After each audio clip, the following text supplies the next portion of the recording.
오늘 아침 우리에게 주시는 하나님의 귀한 말씀은 시편 52편입니다. 시편 52편의 말씀. 시편 52편의 말씀입니다. 다윗의 마스길이고요. 에돔 사람 도액이 사울에게 이르러 다윗이 아히멜렉의 집에 왔다고 그에게 고발하던 때에 지어진 시편입니다. 한 절씩 읽겠습니다. 포악한 자여, 내가 어찌하여 악한 계획을 스스로 자랑하는가? 하나님의 인자하심은 항상 있도다. 혀가 악을까요? 날카로운 시도같이 간사를 행하는도다. 내가 선보다 악을 사랑하며 의를 말함보다 거짓을 사랑하는도다. 간사한 개여, 너는 남을 해치는 모든 말을 좋아하는도다. 그런즉 하나님이 영원히 너를 멸하시며 너를 붙잡아 내 장막에서 뽑아내며 살아있는 땅에서 내 뿌리를 빼시로다. 의인이 보고 두려워하며 또 그를 비웃어 말하기를 이 사람은 하나님을 자기 힘으로 삼지 아니하고 오직 자기 재물의 풍성함을 의지하며 자기의 악으로 스스로 든든하게 하던 자라 하리로다. 그러나 나는 하나님의 집에 감람나무 가름이여 하나님의 인자하심을 영원히 의지하리로다. 다 같이 있습니다. 주께서 일을 하셨으므로 내가 영원히 주께 감사하고 주의 이름이 선하심으로 주의 성도 앞에서 내가 주의 이름을 사모하리이다. 아멘. 아멘. 시편 52편은 다윗의 마스길입니다. 마스길이라는 단어 벌써 여러 번 우리가 접했죠. 뜻은 교훈시라고 하는 뜻입니다. 그러니까 다윗의 교훈시 그렇습니다. 과연 어떤 교훈시일까? 표제어를 보면 알 수가 있습니다. 그래서 표제어를 보면 오늘 소개하는 표제어는 내용이 굉장히 길죠. 다윗의 마스길, 인도자를 따라 부르는 노래, 그리고 구체적인 상황이 나와 있죠. 에돔 사람 도액이, 에돔인 도액이 사울에게 이르러 다윗이 제사장 아히멜렉의 집에 왔다 하고 고자질하던 때에 지어진 시편입니다. 도액이 누구인가라는 질문을 우리가 제일 먼저 던지게 됩니다. 도액은 누구인가? 사무엘상 21장과 22장을 보게 되면 아주 자세하게 도액이 누구인지에 대해서 기록하고 있습니다. 도액은 이 표제어에 기록된 것처럼 에돔 사람입니다. 유태인이 아니죠. 이방인이었고요. 그는 사울왕의 신하였습니다. 어떻게든 사울왕의 인정을 받아서 출세할 길을 찾으려고 애쓰던 사람입니다. 그는 사울왕이 미워하는 다윗을 자신이 제거하면 사울에게 크게 인정을 받을 수 있을 것이라고 생각을 했습니다. 그래서 도액은 사울을 피해서 도망다니는 다윗 일행을 추격해서 몰래 숨어 들어가서 그들의 동태를 살펴서 사울왕에게 보고하는 일을 했습니다. 간첩 같은 사람이죠. 그리고는 얼마 뒤에 사울왕에게 돌아가서 다윗에 대하여 자기가 보고 들은 것을 보고했습니다. 특히 이 도액은 다윗이 제사장 아히멜렉의 집에 피신을 해서 숨어 있고 대제사장인 아히멜렉은 자기의 집으로 피신해온 다윗에게 음식을 주고 무기까지 제공해 주었다고 사울에게 보고를 하게 됩니다. 사울왕은 자기가 그래도 왕이지 않습니까?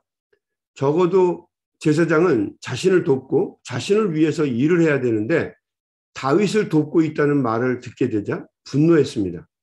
그래서 아히멜렉과 함께 있는 제사장들을 모두 다 죽여버리라고 명령을 내립니다. 그러나 병사들 중에서도 제사장은 하나님을 섬기는 사람들이기 때문에 그에게 칼을 대는 것을 굉장히 두려워했죠. 그래서 도액 외에는 어느 누구도 사울의 명령을 따르려고 하지 않았습니다. 자, 그러자 사울왕은 도액에게 직접 제사장들을 죽이라고 명령을 내립니다.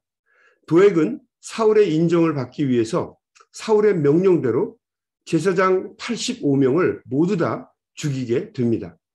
사무엘상 22장 18절 말씀은 이렇게 기록이 되어 있습니다. 왕이 도액에게 이르되 너는 돌아가서 제사장들을 죽이라 하매 에돔 사람 도액이 돌아가서 제사장들을 쳐서 그날에 세마포 에봇 입은 사람들 85명, 에봇 입은 자 85명을 죽였다라고 기록이 되어 있습니다. 아무 죄 없는 제사장들까지 85명의 무고한 생명이 목숨을 잃은 것입니다. 시편 52편은 바로 이런 배경 속에서 다윗이 지은 시입니다. 우리 한번 1절부터 볼까요? 포악한 자여, 내가 어찌하여 악한 계획을 스스로 자랑하는가? 여기서 말하는 포악한 자는 도액을 이야기합니다. 하나님의 인자하심은 항상 있도다. 내가 아무리 악한 계획을 세울지라도 너 기억해라. 하나님의 인자하심은 항상 있도다라고 말하는 거죠. 내 혀가 심한 악을 꾀하여 날카로운 삭도같이 간사를 꾀하는도다. 내가 선보다 악을 사랑하며 의를 말함보다 거짓을 사랑하는도다. 이 도액이, 악한 자 도액이 자기 출세에 눈이 멀어서 85명의 제사장을 죽인 것을 지적하고 있습니다. 그는 악한 계획을 자랑하고 선과 의보다 악과 거짓을 사랑하는 자라고 이야기하고 있습니다. 또한 간사한 혀로 남을 해치는 말을 좋아한다고 이야기하고 있습니다. 여러분, 혀는 둘로 나누면 살리는 혀와 죽이는 혀가 있습니다. 목사님, 어떤 말이 살리고 어떤 말이 죽이는지 어떻게 합니까? 하는 사람이 알아요. 내가 말을 해서 이 말을 듣고 저 사람이 살아날 건지 아니면 죽을 건지 아니면 뻗어버릴 건지 그거는요, 말을 하는 내가 알아요. 제일 먼저 어떤 의도를 갖고 말을 하는지 압니다. 하나님은 항상 살리는 혀와 죽이는 혀 중에서 살리는 혀를 기뻐하시고 또 죽이는 혀는 언제나 하나님께서 심판하십니다. 그러니까 여러분, 우리가 말을 할 때 이 말이 살리는 말인가 죽이는 말인가를 염두에 두어야 합니다. 세상 사람들은요, 진실을 이야기한다, 무슨 거창한 얘기를 많이 해요. 정의를 얘기한다, 그런 얘기를 많이 합니다. 근데 우리 기독교인들은 항상 말의 기준이 이 말이 살리는 말인가 아니면 이 말이 죽이는 말인가, 이 말을 염두에 항상 두어야 한다는 거죠. 물론 우리는 진실한 말을 해야 됩니다.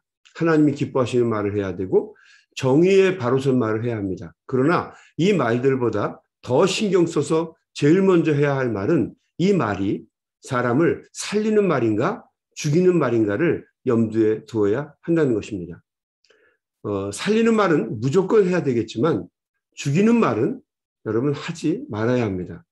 우리가 속이 시원할지는 모르겠는데 죽이는 말은 하나님이 기뻐하시지 않습니다.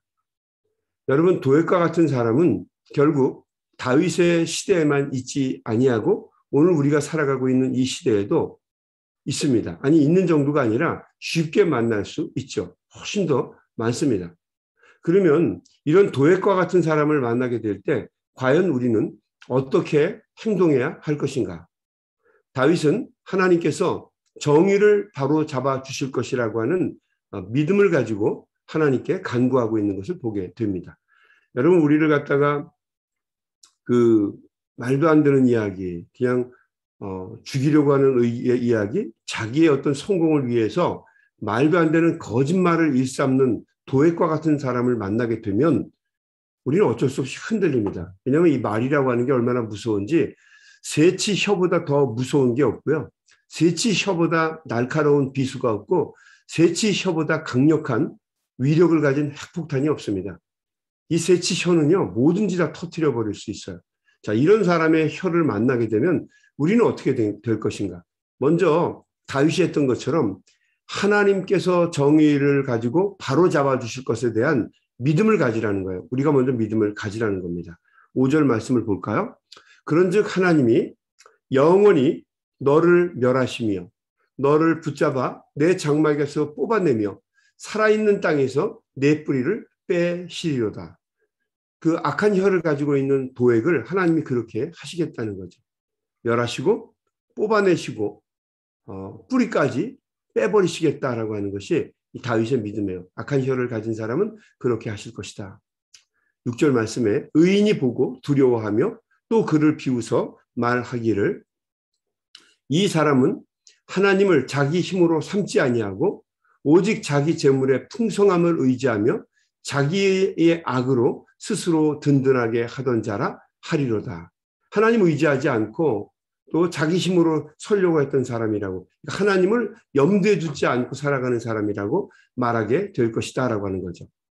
여러분, 우선 당장은요, 간사한 혀를 가지고 사람을 뒤에서 모함하고 온갖 유언비어를 퍼뜨려서 악을 했게 하는 자는 자기 뜻대로 모든 일이 돌아가는 것 같아도 하나님은 살아계시기 때문에 결국에는 하나님께서 그가 뿌린 그대로 거두게 하신다라고 하는 믿음을 가지라는 거죠. 하나님이 결국에는 심판하신다라고 하는 마음을 가지라는 것입니다. 물론 사무엘상을 보게 되면 이 도액이라고 하는 사람이 잠깐 언급이 되고 어떤 사람이고 무슨 일을 했는지에 대해서 기록이 된 다음에 도액이 그 후에 어떻게 되었는지에 대해서 기록이 나와 있지는 않습니다. 그러나 우리는 역사 속에서 굳이 도액이 아니더라도 도액과 같은 사람이 결국 힘이나 이득을 추구하고 자신의 영예를 추구해서 위해서 거짓 중상모략을 꾀하는 사람이 어떻게 되는지, 결국 어떤 최후를 맞게 되는지 우리는 너무도 잘 알고 있습니다. 젊은 사람은 잘 모르겠지만 적어도 이 새벽 예배에 참석하시는 분들은 연륜상으로도 아마 잘 알 수 있을 거예요.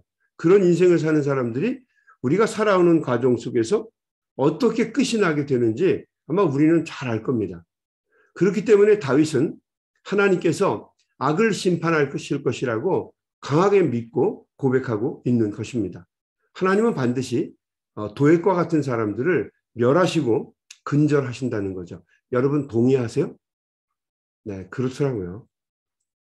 결국에는 그렇게 악을 행하는 사람, 거짓 혀를 가진 사람들이 멸하고 말로가 좋지 않더라고요.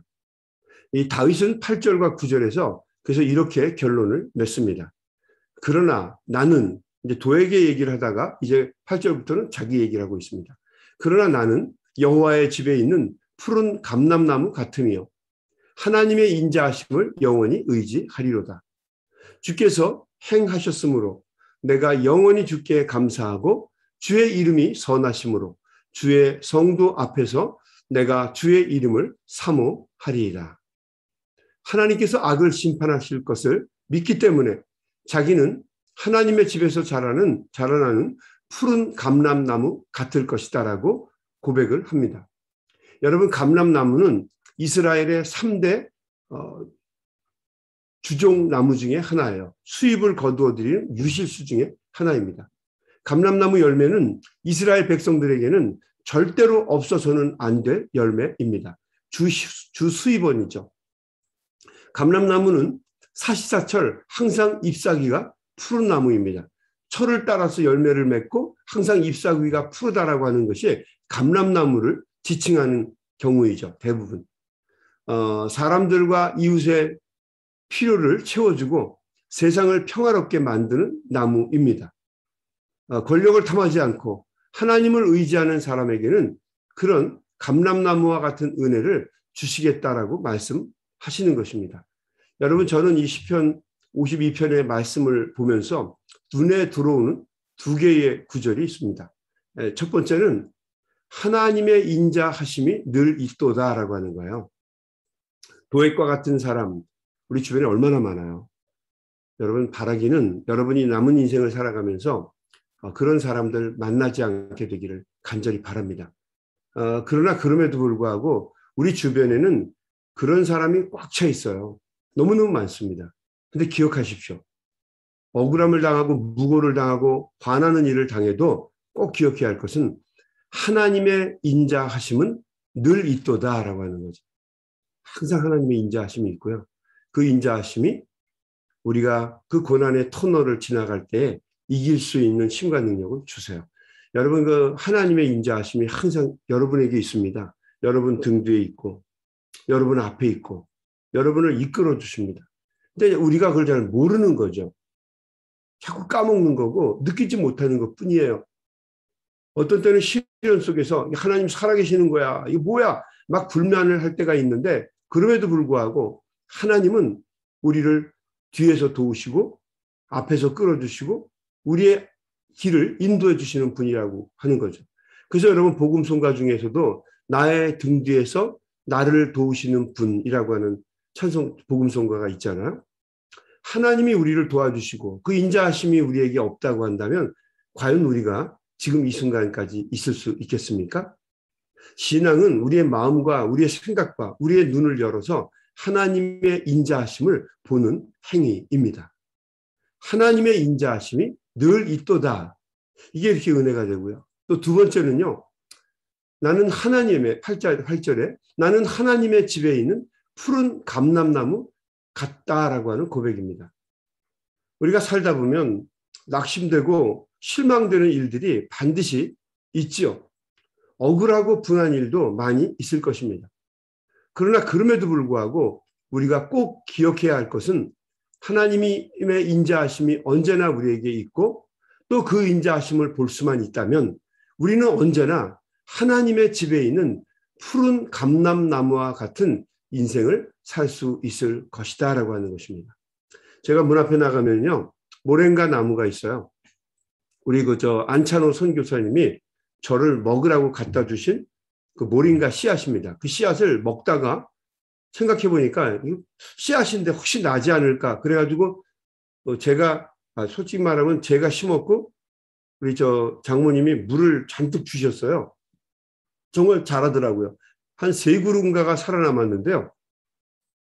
그 3그루를 이제 우리 교회 성도님 중에 2개는 분양하고 1개는 남았어요. 하나는 제가 기릅니다. 아프리카에 살기 때문에 이 기온이 맞지를 않아요. 돌봐주지 않으면 바싹 말라 죽습니다. 근데 문 앞에 나가면 푸르러요. 왜 푸르른가? 제가 그 나무를 돌보기 때문입니다. 물을 주고 인자한 마음으로 그 나무를 돌봐요.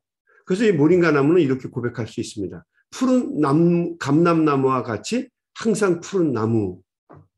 쉬운 말은 아니지만 언제나 이 말씀이 적용이 되는 말씀입니다.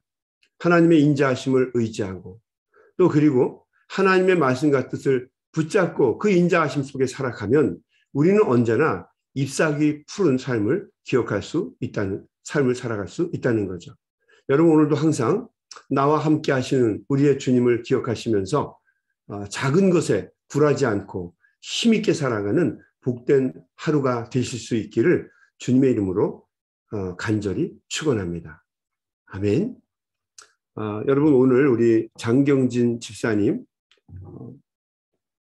예배가, 천국 환송 예배가 리 장의사에서 3시에 있습니다. 오후 3시에.